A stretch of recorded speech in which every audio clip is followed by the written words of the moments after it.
Train ಹತ್ತಿದೆ, ಧಾರವಾಡಕ್ಕೆ ಹೋದೆ ರೀ. ಧಾರವಾಡಕ್ಕೆ ಹೋದಾಗ ಕಲಬುರ್ಗಿಯವ್ರು ನನಗೂ ಅಷ್ಟು ಪರಿಚಯ ಇಲ್ಲ. You know the background.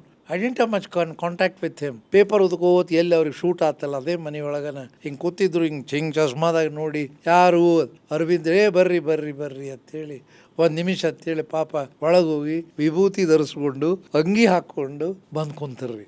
C that itself give me a tremendous. ಅದೇನು ಅಂಥ ವ್ಯಕ್ತಿ ಎನರ್ಜಿ ನೋಡ್ರಿ, ಅದು ಹೆಂಗೆ ನನ್ನಲ್ಲಿ ಏನೈತಿ ಇಲ್ಲಿ ಇವತ್ತಿನ ನಾನು ಯಾರು ಅಂತ ನನಗೆ ಗೊತ್ತೇ ಇಲ್ಲ. ಅದು ಹುಚ್ಚನಾಗ ಹುಡುಕಿನ ನಾನು ಯಾರು ಅನ್ನೋದು ನನ್ನ ಪ್ರಶ್ನೆ ಇವತ್ತಿಗೂ ಐತ್ರಿ.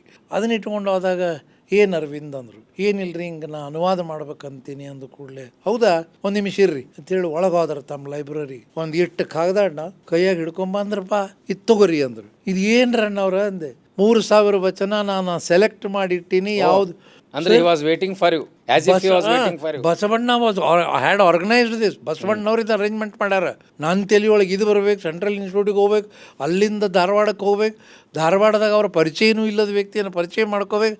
ಅದೆಲ್ಲ ನೋಡ್ರಿ ಅರವಿಂದ್, ಇದನ್ನು ಅನುವಾದ ಮಾಡಿಸ್ಬೇಕಂತ ನಾ ಗದಗ ಮಠಕ್ಕೆ ಕೊಡಬೇಕು, ಎಲ್ಲಿ ಕೊಡಬೇಕು ಅಂತ ವಿಚಾರ ಮಾಡ್ತೀರಿ, ನೀವೇ ಬಂದಿರಿ ಅಂದಮೇಲೆ ನೀವು ಅದು ಮಾಡಬಲ್ರಿ ಅಂತ ನನಗೂ ಒಂದು ಐತಿ, ಅದರಿಂದ ಇದನ್ನು ಕೈ ಹಿಡ್ಕೋರಿ ಅಂದರು. ಅಣ್ಣ ಇದನ್ನು ತೊಗೊಂಡು ನನ್ನ ಕಡೆ ನನಗೇನಾಗ್ತೈತೆ ರೀ ಇದು ಅಂದೆ. ನೀವು ಅದಕ್ಕೆ ಸಂಪಾದಕ ನೋಡ್ರಿ, ನಮ್ಮ ಲಿಂಗಾಯತರದ್ದು ಒಂದು ಕೆಟ್ಟ ಹ್ಯಾಬಿಟ್ ಐತಿ, ಏನು ಹೇಳಕ್ಕೆ ಹೋದ್ರೆ ನೀವು ಬರ್ರಿ ಅಂತಾರೆ. ಅಣ್ಣ ಇದು ದೊಡ್ಡ ಕೆಲಸ ಐತಿ ಅಂತ ನೀವೇ ಹೇಳಿದ್ರಿ, ಯಾಕೆ ಆಗಂಗಿಲ್ಲ ಅಂತ.